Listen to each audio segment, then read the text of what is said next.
O'zbekistonda turib lichkamga juda ko'p yozasizlar. Aka, men ham trakka o'qimoqchiman, nima qilishim kerak deb. Maslahat bering deysizlar. Akalar, maslahatim birinchi o'rinda Amerikaga kelishinglar kerak. Akkumulyatoriz o'tirib qoladi. Orqa farizani qoldi balakasi. Ayo, yonib turibdi. Hop. Amerikaga kelganinglardan keyin akalar bu yerda ishlash uchun ruxsatnoma olasizlar. Ayol kishilar ham o'qiydi bizda aytmoqchi. Yo'q, o'zi ahamiyati yo'q. O'zbekistonda 45 yillik stajlar bormi, 186 ta pravelar bormi, buni vashi farqi yo'q.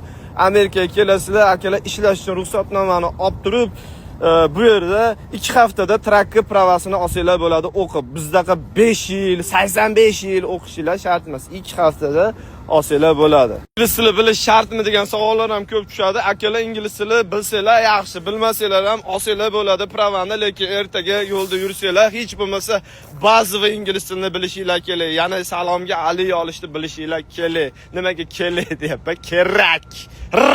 Aska tishim orasi ochilib qopti. Mata tishim yo'qda meni.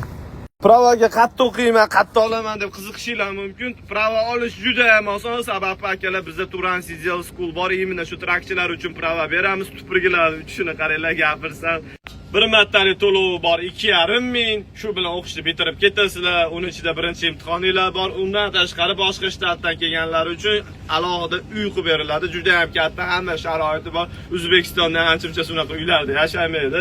Tashqi bosaveramiz. İşte manzil Agayo shtatida joylashgan akalar. Tagim